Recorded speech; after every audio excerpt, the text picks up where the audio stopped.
Hi everyone, I hope you're doing great. Welcome back, Petrolheads. And welcome back to the channel. As you can see, 159 is in here.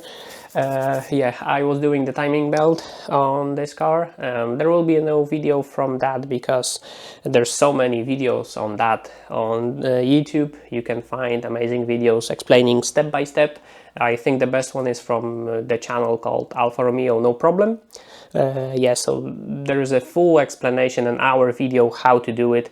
The only thing that I would say before you plan to do this, just equip yourself with the timing tools, because these engines you cannot set them without timing tools, because they do not have any kinds of signs on the camshafts, on the body around the camshafts, on the engine block or the crankshaft. They need to be locked with these specific tools. So this one goes onto the crankshaft, and you use also one of these or two of these if you can, because it depends on the engine. In 2.0 you can actually use both of them because there is space. In 1.9 it's difficult, and what they are like a spring. They have a spring inside, and basically what they do is when you screw them in the correct space, and when you rotate the engine they will just click into place, because the camshafts have a specific dowel, like a cutting in them, so this element blocks it.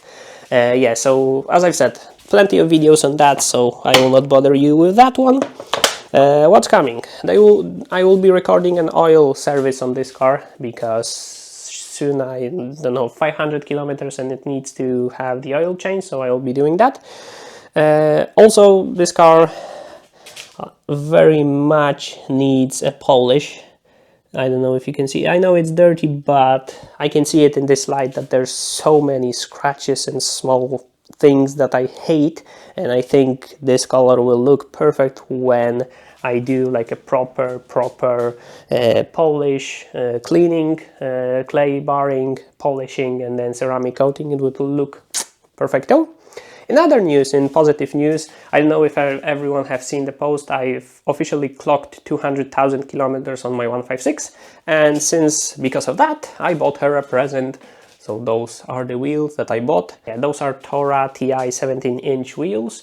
I've got quite a good deal on them. They are not bad in shape, in a bad shape, so that's good. I still need the tires, so I will probably mount them next year, next summer. And I also need the lowering springs. Now my 156 sits on 16-inch wheels, and I know when I put 17-inch she will be looking like a horse with wheels, like, very high.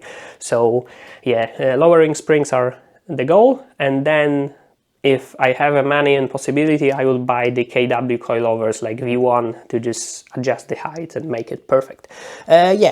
So that's that. 156 is not in here because my brother took it to work, because he's working on his GT. He's welding some elements into the body. It started to rust a little bit around the towing hook area. This is a typical spot for 156, 147 and GT to rot, because it's a bit of a bad solution from factory, because the boot of the floor is 1 millimeter steel, and they put like a triangular element of 2 millimeter thickness onto it to make the towing hook, and they didn't seal it properly. So basically what it happens with years, water gets trapped in there and just rots and rots and rots slowly away. So that's what happens. And the last update is this one. I was talking about that some time ago, that my 156, because it's 1.9 8 valve 115 horsepower engine, so it doesn't have an actual oil cooler. It only has a heat exchanger, which basically takes a little bit of coolant and tries to cool the oil. But when you go to the Nürburgring and you give it a little some and you try to push through the lap, usually I couldn't do a full lap, simply because the coolant would get quite hot and I didn't want it to explode all over the track. So this is the solution. I will be trying to mount the oil cooler. I have the bracket for it. This is the bracket, this is the oil cooler, and I also have power steering cooler, because I will have to adjust everything. I will just need to figure out how to delete all the lines that feed coolant into the oil filter housing. There is a thermostat in here, so basically it's a really nice setup. This bracket is quite rusty in spots. So what I will do, I will put that in citric acid and just make it look fantastic. So this is coming, but probably with the next or even next oil change, because I still need to figure out how to delete things and how to put them together.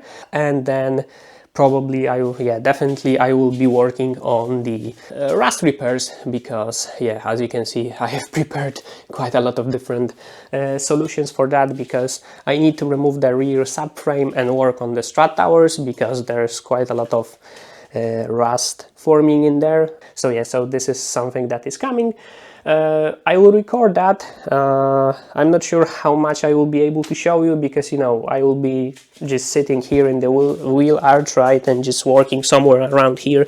So it might be very difficult for me to show you exactly what I'm doing, but I might just give you step after step, let's say, after cleaning, before cleaning, all of that stuff, so you could see what's happening. So it's another welding summer that comes.